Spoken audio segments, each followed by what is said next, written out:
Hey everyone, and welcome back. Today I'm going to be sharing my personal placement cheat sheet, and this is going to be the exact strategy that I use to secure my placement opportunity. If you're preparing for campus placements or job interviews, this is going to save you a ton of time and keep you focused. Think of it as a shortcut. Instead of spending months trying to figure things out, you're going to know exactly where to put your energy. Alright, so you've started applying and you've probably already sent out a few CVs. But here's the tricky part. How do you balance applications, interviews, and coursework without burning out? And that's where stage 3, managing time around uni, comes in. Here's the thing, if you wait until year 2, semester 2, to start applying, you're actually going to feel the squeeze. And this is because that is when courseworks, assignments, interviews, they all peak and happen at the same time. So my advice, try your best to secure a placement in year 2, semester 1. That way you get a calmer application experience, you get time to work on your weak spots, and you get room to handle interviews without clashing with coursework deadlines. Think of it as getting ahead of the traffic jam. The earlier you apply, the smoother the ride, right? Another tip that made a huge difference for me, talk to your lecturers and let them know that you're actively applying. This is not an excuse to skip classes. It's just a respectful heads up. If you genuinely need to miss a lecture for an interview, they'll more likely understand. Be selective, be polite, and only use this when necessary. And an important note for international students, don't neglect your academic requirements for interviews. They are often tied to your visa. Strike a very careful balance here. When you finally land an interview, here's the mindset. You don't need to be perfect, but you do need to be honest.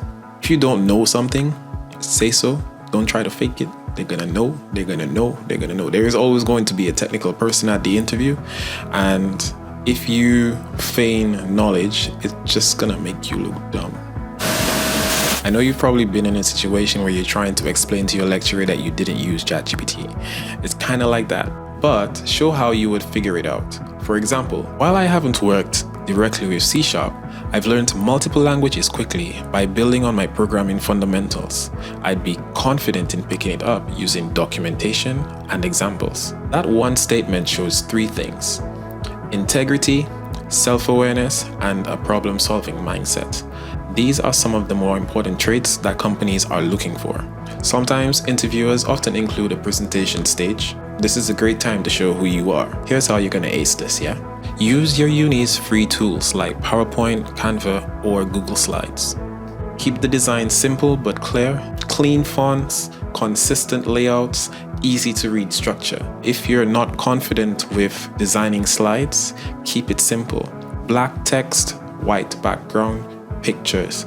That is more than enough. However, if you are capable of going the extra mile and getting some design help, by all means do that. It will show that you are willing to go the extra mile.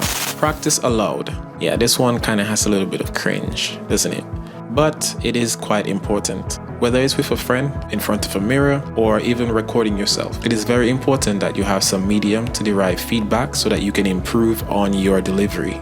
It's like with anything, the more you do it, the better you become at it, the more second nature it becomes. For presentations, use a simple structure. Start with an intro, get to the point, what you actually did, support, show some supporting materials for your project, and a summary. A quick summary to just recap what you just spoke about, and that's it.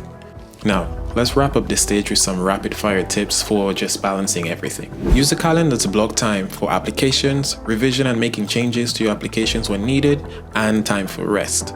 Avoid back-to-back interviews if you can, and give yourself some breathing room. Usually, recruiters are open to negotiating the times of your interviews, so feel free to mention to them, this day isn't necessarily a good day to have an interview. You would prefer if it would happen maybe just a few hours later or on another day entirely.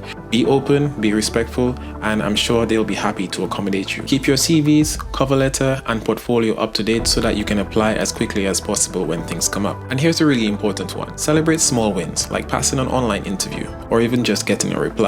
These small systems reduce stress and improve your motivation towards this entire process. But just to recap a little bit, I've also included a checklist for stage 3. You can take a look at it. It's available in the description below. I would recommend doing these consistently to stay on top of all of your applications and coursework. So that's stage 3. Sounds simple, right? Up next, we're going to dive into stage 4, and that's handling interviews. How to actually perform when you're face-to-face with recruiters or technical panels. And this is where all of the previous preparation we've had is going to come together very nicely.